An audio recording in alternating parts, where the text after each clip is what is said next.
Simon Schnetzer, who is from Junge Deutsche, who's going to be talking about Junge Deutsche 2030, and he's going to be taking us to new realms with exciting interaction, research, and his bicycle.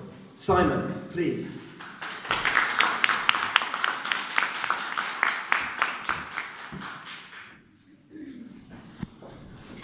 Simon, it's rarely a coincidence when Simons meet, and it's good time.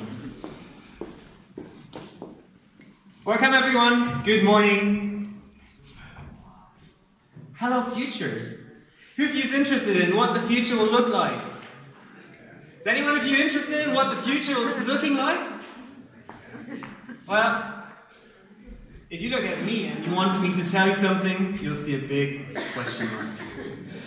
And I take you 100 years back from 2030 because I'm a youth researcher, and every now and then I go into old people's homes and do a youth workshop with them. And I'm asking them, so, well, how was life like when you were a teenager?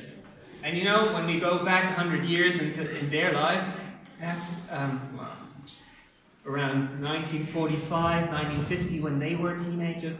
That is, well, life was not so easy then. And I'm asking them, were you happy? Were you happy when you were a teenager? And they'll say, yes.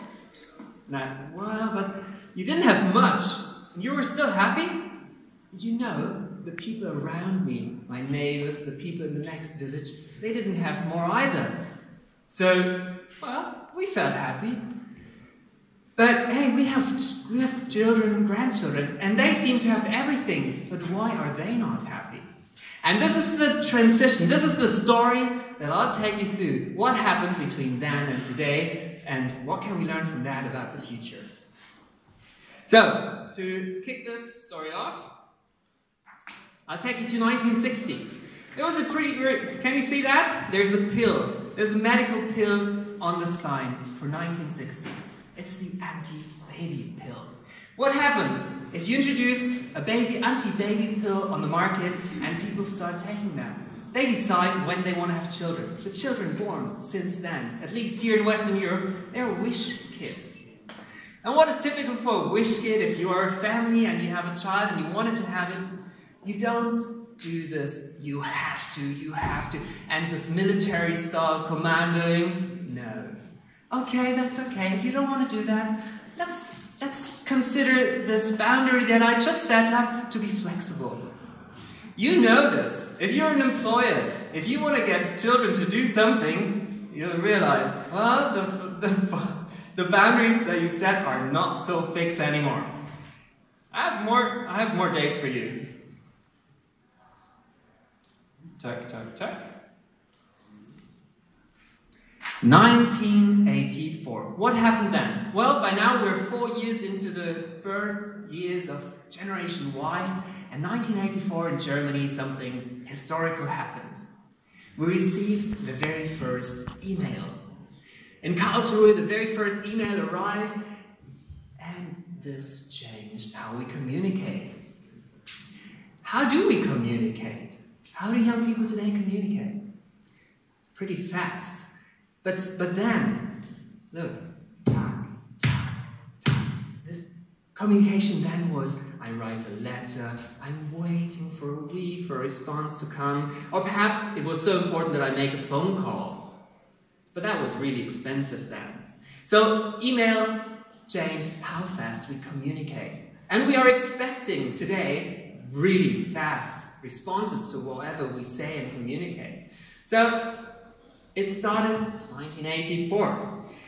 And then 2007, 7 years into Generation Z being born. So Generation Y from 1980s to 2000, and since then, Generation Z.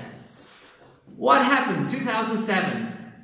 Steve Jobs stands on the stage and says, what I'm doing now is revolutionary. This is not only a browser, it is a telephone, and it's an iPod. And you know what? It's not 3 devices, it is 1 device. And this one device changes how we communicate, how we are online, and we have our smartphones always with us. And this is so changing because we're not expecting immediate feedback whenever we are in front of our computer. No, whenever. Whenever, and we're always online. You know that. So, and this changed so much in the lives of young people that I got on my bike. In 2010, I thought, well, there are changes, this digitization is changing the lives of young people so much, I really want to know how it is changing the life and working of them, and how together with young people we can actually design the future that we find more appropriate. Because I realized that so many were feeling like not being able to fully unfold their potential because they live a digital life in an analog world. So how can we bring these things together and make it work better for us? Yeah, this is the bike I did my last tour with. I have a bigger one too. I cycled from the Alps to the Baltic Sea, across the Thuringia forest, and 2 months stopping at the roadside, making interviews with young people, couch surfing in their houses, cooking together, and that's how you dive into the stories. How you get not only the stories of the elderly people, but also of the young generation, the next generation. What did I find out about their lives? I found out that it's ticking very fast. But before I start that, I want you to get into the beat of the young generation. Can you please clap? Can you please clap? Tap, tap, tap. This is the speed at which young people swipe over their phones. This is the speed with which they get their information.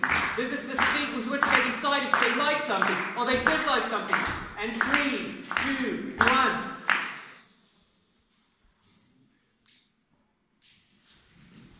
This is what you want to get from them. That's my friend attention. And to make it better visible, you can see it here. This is the attention that you want. And the attention is the key to young people. It is also the first module of the ABBAS concept, the generation concept, to find, motivate, and inspire young people. But let's get back to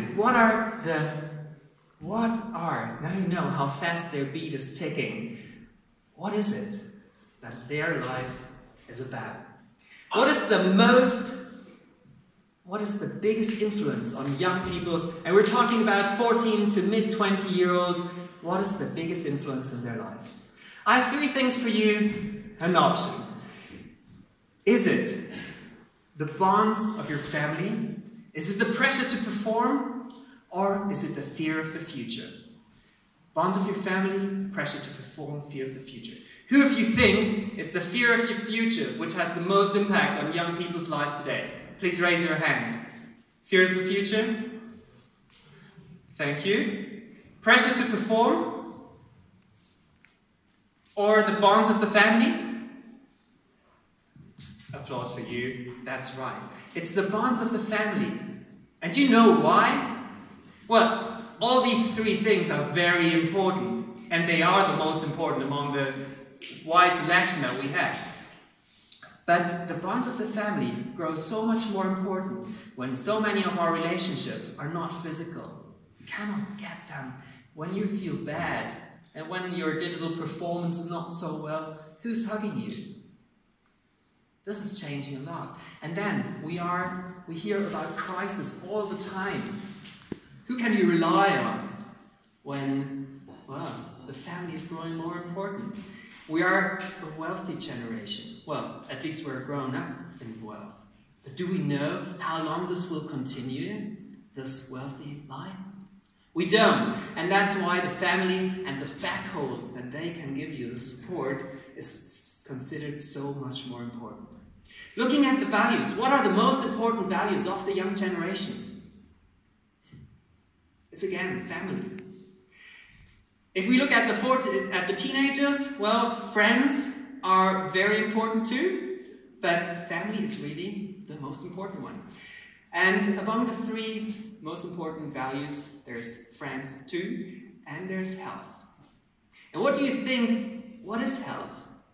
What is health in a life that is so much dominated by your smartphone, by always being on display?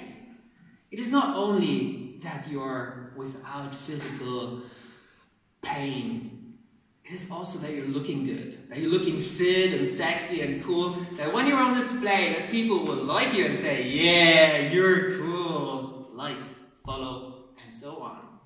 So, we have what is the most important influences. What are the values? The people, the role models they most look at are the parents. Of course there are influencers, YouTubers, etc. But who they look most to are the parents.